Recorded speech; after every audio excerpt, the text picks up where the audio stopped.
what I started to hear, and I even heard about this on social media the other day, so it's still alive for some people, is that when you look at the card, they see like a white Maltese cross with a red center. Oh, yes, I can see that very Yeah. clearly. Hello, everybody. I am delighted to be here with Joanna Powell Colbert, the lovely, talented, and beloved author of and creator of the Gaian Tarot. She's also created the Herb Crafters Tarot, which is a personal favorite of mine. I use it all the time, and the Pentimento Tarot, which is a set of major arcana, which was published, looks like, in 2016.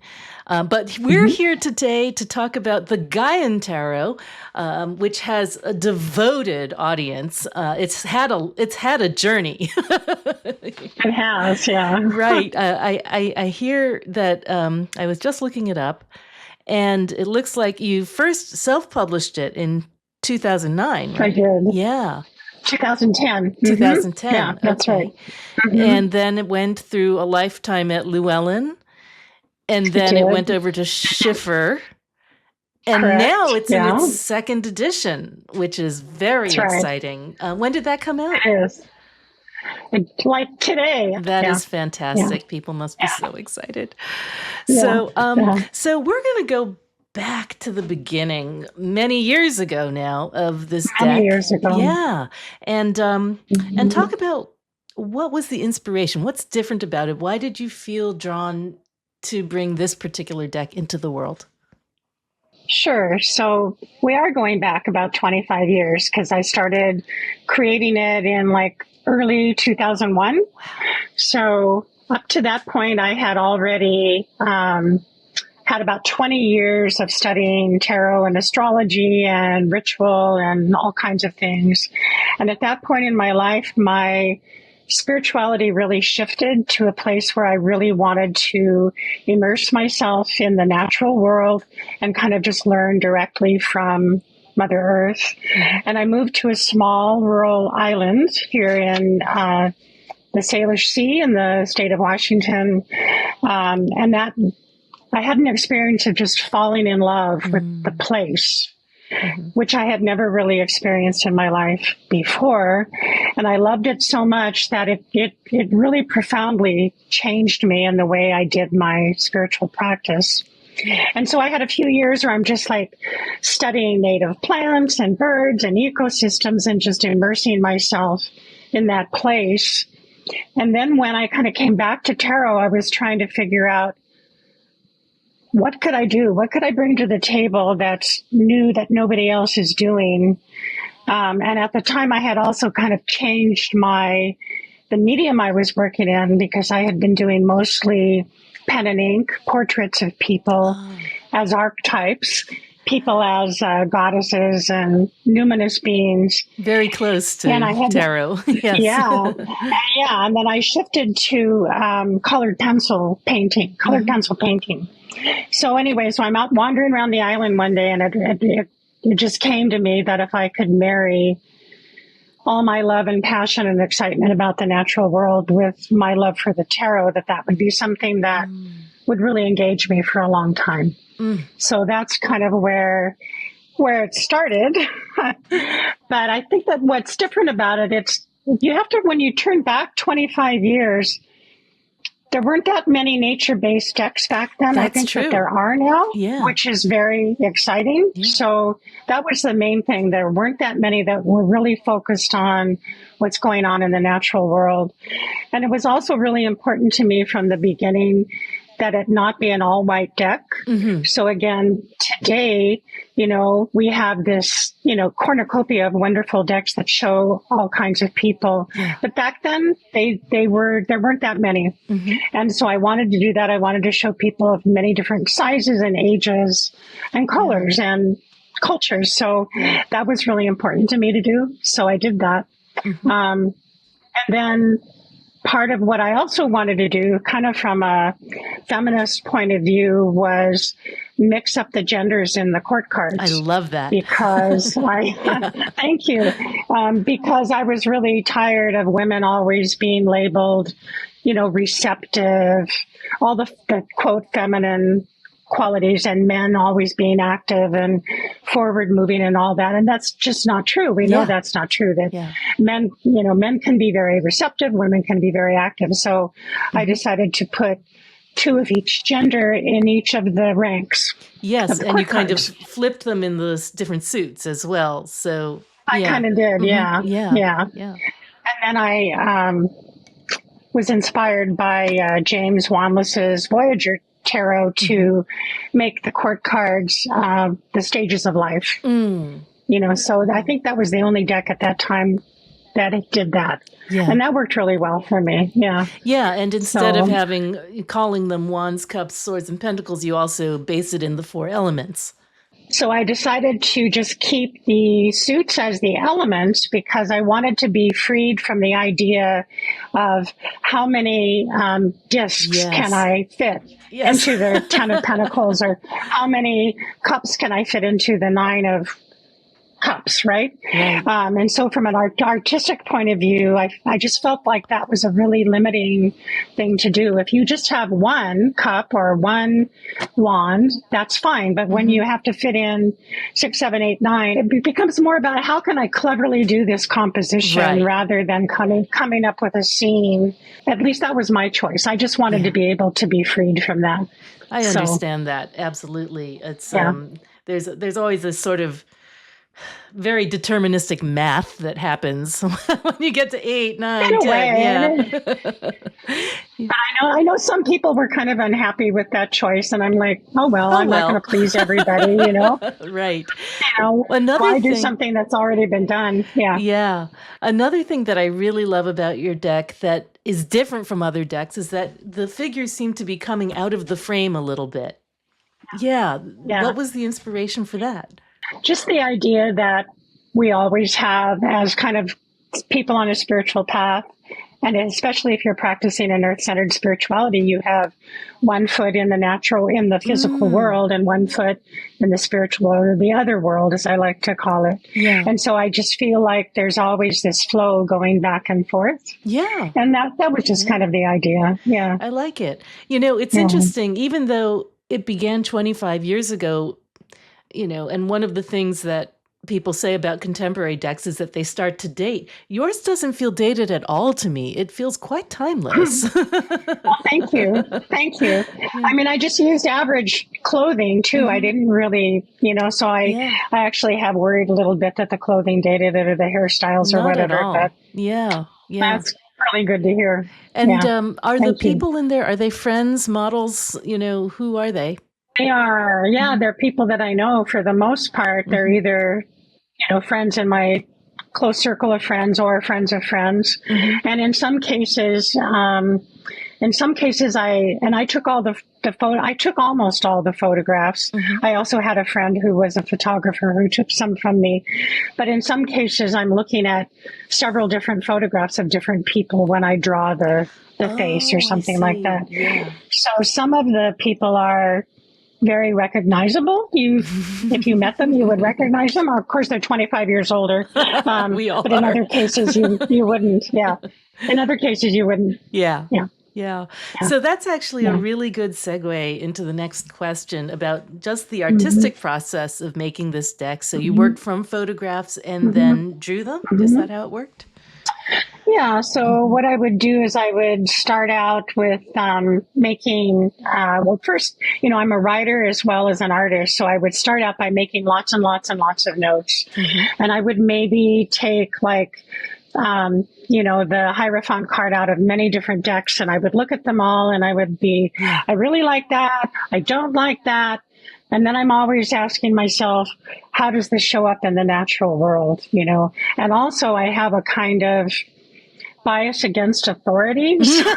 so like the high priestess became the priestess because I'm not really into hierarchy. The Hierophant became the teacher. So it started out with ideas and then pencil sketches. And then I would think about all the people that I knew, not only who kind of fit that archetype visually, the way that they actually present and look, but also who are they in their lives? What kind of energy can they bring? to the image. Yeah. Would you have them so pose for you? I would. So we would set up a photo shoot, and then I felt like a certain kind of magic happened during the photo shoot. Yeah. So there's like energy that goes back and forth between me and the model, and trying all different kinds of poses. And sometimes I might have planned on a certain pose, but they come up with another one, or just something happens quite by accident or synchronicity. And then I'd have like 100 photos, and it would be slides back then. So going through them all. And then like, oh, that one, right? Yeah. That one. Yeah. And so then I would make a pencil sketch based on the photograph. And for the rest of all the other elements in the picture, in the image, I would either take my own photos or, look at magazines, or then as the internet evolved, look at images online. But as a professional artist, I'm, sensitive to not copying other people's work. Right. So I'm always like, if I'm going to draw an owl, I'm going to look at 3 or 4 photographs of owls, not just one. Yes. Unless I took it myself. So I'm always trying to take the pictures myself. And I'm a Capricorn, so I'm really into structure. Yeah. And so I spent a lot of time working out the composition and using grid lines and understanding the elements of composition. So I would spend a whole lot of time until I just got the pencil sketch done. Yeah. And then I would start in with the colored pencils. And what I like to say is that if I had known how long it would take me, I would never have chosen colored pencils as a medium, because they're very, very time intensive. Yes. And so it ended up taking me 9 years to finish the whole deck. Oh my goodness. Yeah. Wow. Yeah. I'm not an artist myself, but I'm trying to learn to draw, and use colored pencils. And I'm astounded at how long it takes with colored pencil to build up the image. It does. Yeah. Were you using Prismacolors? Prismacolor. Yeah. Yes. The classic. Yeah. And well, they're very waxy and they're transparent. So that's why I love them. But, for me, the face and the hands are the most important parts, especially for having the archetype or the numinous being shine through. Yeah. And so if I draw a face that's 5 or 6 inches high, that means the rest of the image is going to be 18 to 24. It's going to be big. You were working 18 by 24. Or 16 by 20, but big. Yeah. You must have gone through so many colored pencils. You should see my desk over here. Yeah, jars and jars and jars of colored pencil. And I went through several electric pencil sharpeners too. Yes. But anyway, very, very time intensive, labor intensive. Yeah. But I think that I really feel like in retrospect, maybe that's one of the reasons why this deck is still available 25 years later, because all the emotion and the music that I listened to and what was going on in my life and what's going on outside, I feel like it all kind of, in some mystical way, went into each piece of art. They're alive with the energy of that time. Yeah. What about the frame? Did you also draw that as well, since you were having them pass out of the frame? No, it's just I worked on white paper, on good drawing paper, so I would just draw outside the frame. And then for this latest edition that Red Feather just came out with, it's somebody on their staff. It's a designer on their staff that's actually having to go pick the pixels out, probably, because they chose to do these beautiful green borders. Oh, I see. So right. one of the designers or artists on their staff is responsible for that. Yeah, that's a big job. Why colored pencils in particular did you choose? I just fell in love with them. I fell in love with the richness and the way they looked, and they're not messy. Yes. And, then you can pick them up and take them with you anywhere. Yeah. And I tried watercolor. I tried different mediums, and none of them resonated with me. I just think it's a mystery. Yeah. The next question is the question that I ask about, did you experience any unusual synchronicities or phenomena while working on the deck? And you have your own take on this question. Right. So my answer is no, not that I can remember, but I remember being asked that before and saying, not really. And people kind of like being disappointed in that answer. But what I did find is that after the deck was published, first in 2010 when I did a self-published version, and then the mass market came out in 2011. And for about 4 years, I did a teleseminar. This is like pre-video calls. I did a teleseminar called the Gaian Tarot Circle, and we met twice a month for about 4 years. So it was really wonderful to go through the deck card by card with all these people that had fallen in love with it. And one of the first things that started happening is people telling me things they're seeing in the cards that I did not consciously put there. Really? And I just kind of like fell in love with that. So, for example, the priestess card, what the day that I did the photo shoot, a friend of mine who is a high priestess in several different traditions and had great ritual clothing, and she put on a white gown and this kind of black and blue over vest kind of a thing. And I just loved it. It was elegant and beautiful. And I wanted her to be holding a pomegranate. We didn't have one, so she was holding an onion that I later turned into a pomegranate. But what I started to hear, and I even heard about this on social media the other day, so it's still alive for some people, is that when you look at the card, they see like a white Maltese cross with a red center. Oh, yes, I can see that very clearly. Yes, yes, absolutely. So I would get feedback from people saying how important that symbol was to them, because it has something to do with the Knights Templar and Mary Magdalene and the Grail. And I don't really know that much about that mythology. Completely unintentional. Completely unintentional, but it's the magic. It's just wonderful. And so for someone to whom that is really important, I'm just like, awesome, go you. That's amazing.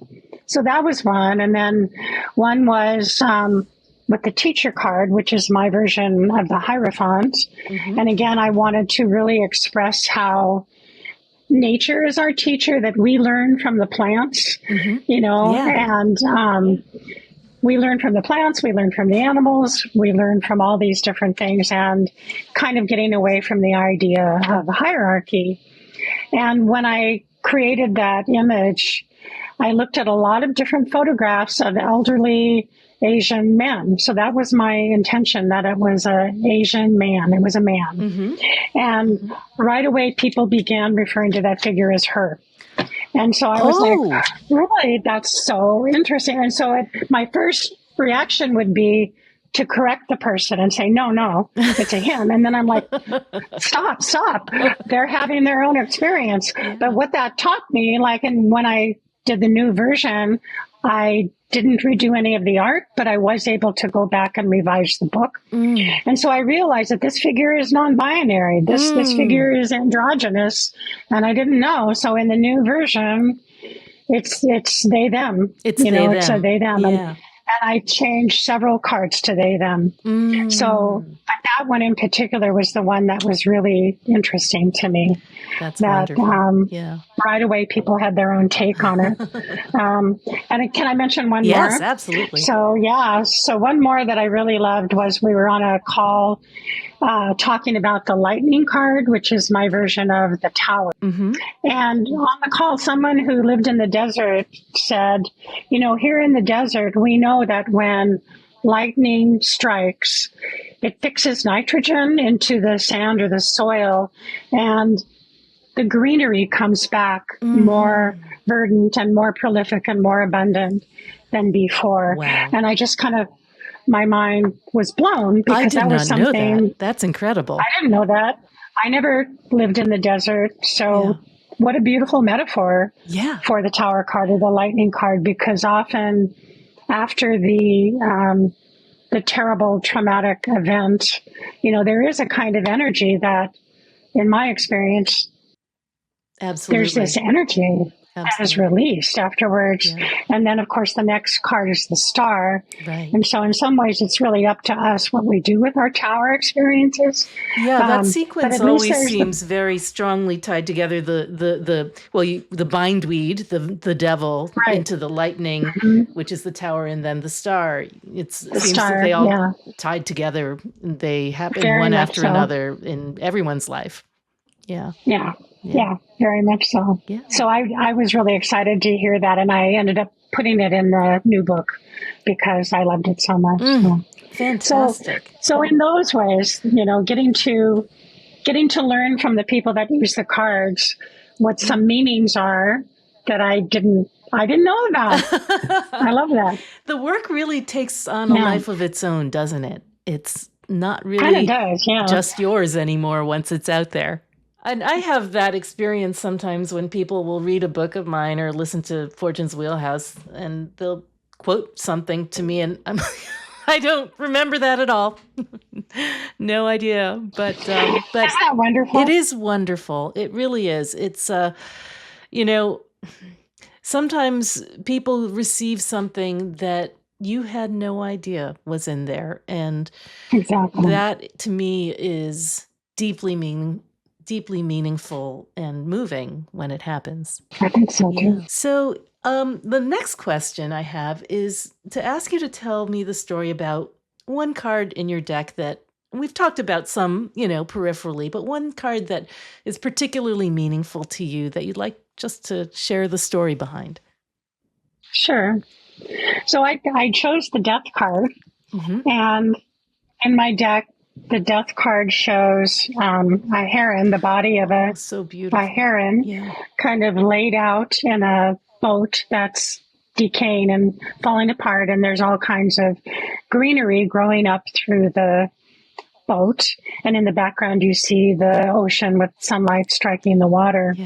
So in some cases, like I was talking about before, I had all these ideas of how a card could appear. But sometimes I would have an experience and I would recognize the card. And that happened with this one.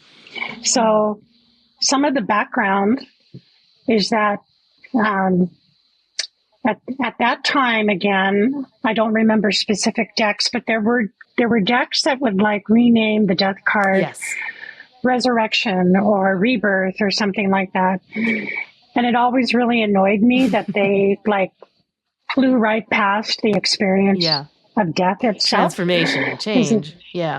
Transformation, change. So, because at that point in my life, I was about 50-ish when I was making this card. And I had already experienced the death of a high school boyfriend, the death of my own son at age 15, the death of a close friend to breast cancer. I had almost died myself from blood clots in my lungs. Oh my God. So I knew the terrain of death and grief, and I didn't want to slide by it. And if it's a deck that's based in nature, you see death in nature, literal death in nature all the time, everywhere, right? So I was trying to figure out, what can I do? A corpse, I couldn't figure out what I was going to do. And so another part of the background to this story is that I had also been immersed in Celtic mythology, Irish mythology. Welsh is part of my ancestral background. And so I knew that in those mythologies, when someone dies, they would sail into the west. You even see that at the end of Lord of the Rings when they're sailing into the west, right? And John and Kathleen Matthews had done an oracle deck called the Celtic Book of the Dead way back in the early 90s that I loved.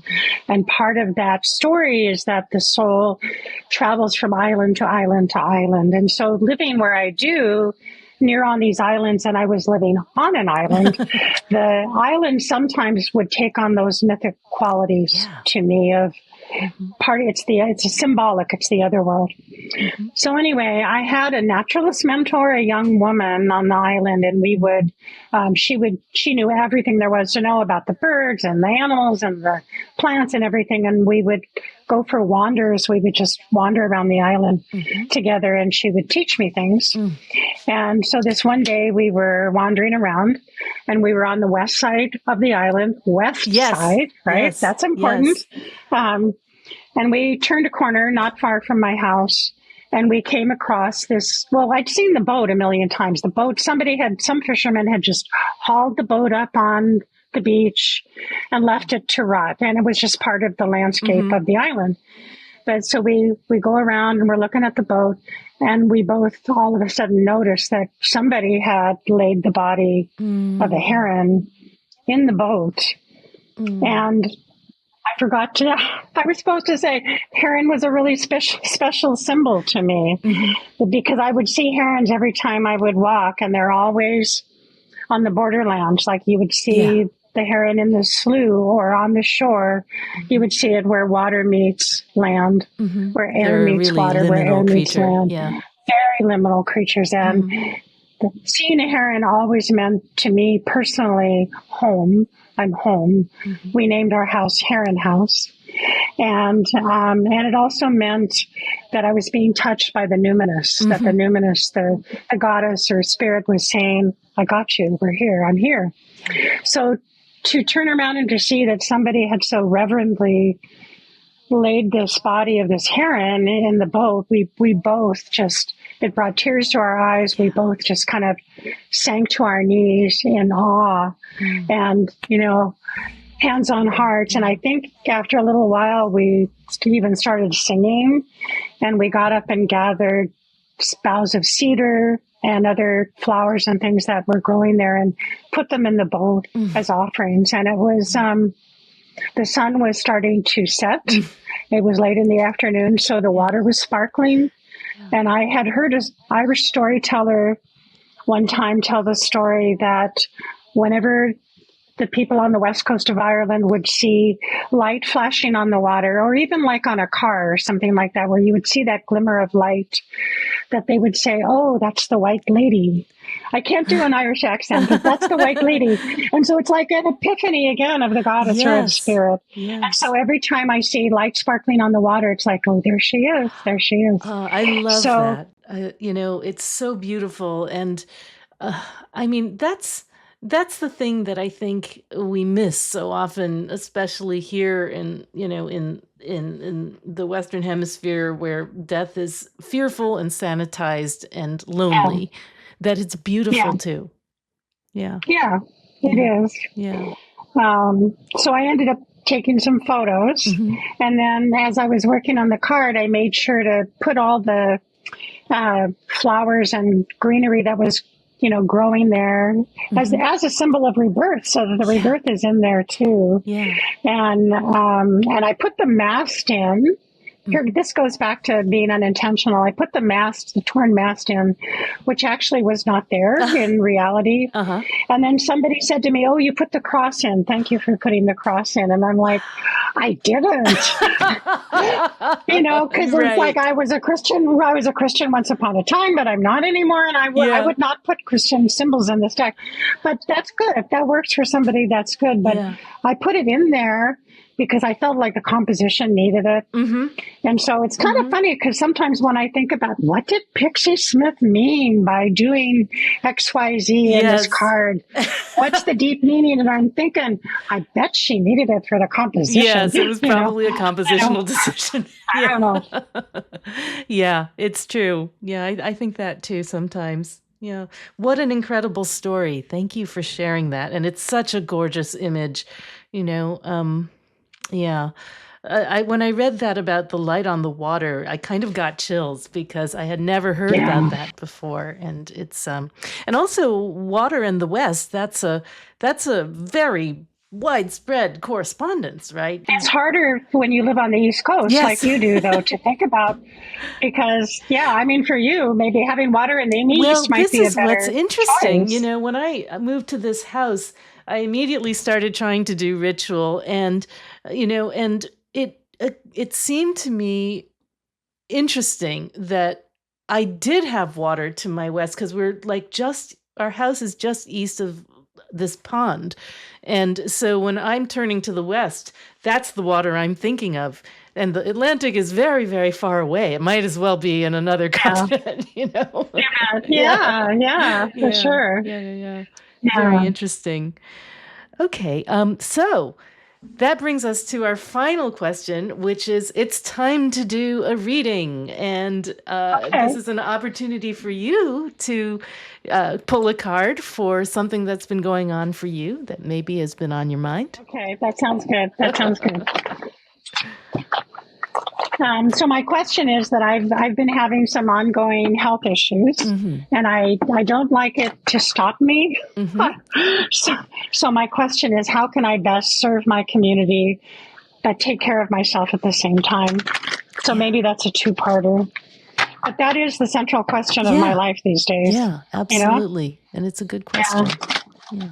Thank you. This is the new deck. It's beautiful. I love the green backs. They're great. Yeah. Thank you. Are they easier to shuffle? Not necessarily. Well, especially when they're new. Need to break it. Yeah. They're new. Yeah. I need to break it in. Yeah. Okay.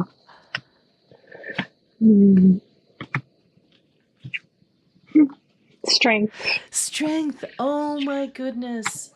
Wow. Look at that. I have to say, I learned a technique from Carolyn Cushing that you always look at the card on the bottom of the deck. It's a 7 of fire. Ah, yes. Which is the, which is a blacksmith at his forge kind of a thing. Her forge. Yes. Her forge. Yes. Or their forge. Or maybe their it's forge. Yes. Yeah. Yes. Well, look at this strength card. It is absolutely gorgeous. Was this someone you knew, or was it a composite? No, it's someone I know. I'm not sure I should say her name, but she used to put on one of the biggest pagan festivals in the Northwest. Yeah. She's a mover and shaker in the community. Yeah. And it looks very much like her. Even today, it looks very much like her. Yeah. That's wonderful. I mean, I think to me, when I see the strength card in a question like this, it really does put the emphasis, well, at least partly on your physical vitality, right? On your life force and how you're going to tend that. I mean, I think there's a real quality of, with this card, I think of ongoing, I think of tending a fire, right? That requires constant additions of fuel and oxygen and, and cleaning and, and there's but when all of that's attended to, it has a life of its own. It's vibrant. Yeah. Is that something similar to what you're getting from it? Yeah, that sounds really good. I think that, so kind of what I'm seeing from this card is that there's really two versions, not quite the right word. There's two expressions of strength in this card. And one is her very kind of calm, resolute, loving and hugging the wild within. But if you look on the rock, on the stone that the cat is laying on, it's an etching, a real etching of a kind of an ancient bas relief sculpture of a Gorgon or a Medusa giving birth. And she has, believe it's either lions or some kind of cat on either side of her. And so that's the other kind of strength where you're howling and screaming because you're going through something very difficult, right? Yeah.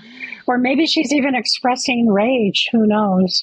But it's like there's definitely two expressions of strength. And so to go through childbirth and come out the other end is another kind of almost like back to the Devil Tower star, it's like right. passageway. Yeah. The ferocious side of the strength really does come out in that Gorgon figure or the Gorgonean. Yeah. You have a wonderful. So when I have energy, I was just going to say that coming back to my own health journey right now, when I have a lot of energy, I kind of feel like that I can do anything. Let's go. And for the rest of the day, I'm like, Quiet. Well, it's interesting. I love this quote in the text from your book where you wrote, "Sometimes we are the lady and sometimes the lion." Exactly. Yeah. I think the lion has a particularly protective energy about it, in this card. I don't know. That's So something too. I get from it. Yeah. Yeah. You think so too. And I think that, the fierceness with which we protect our beloveds, our children, and the places and people that we love can also be a fierce love for ourselves and this body that's carried us through all these years doing the best it possibly could. That's right. That's right. Yeah. Yeah. Yeah. Yeah. Yeah. Yeah. It's really beautiful. It's really beautiful. Thank you. Well, thank you so much for spending this time with me, and I do hope we get to talk in person one of these days. Well, that would be great. It would be. I would love that. Yeah.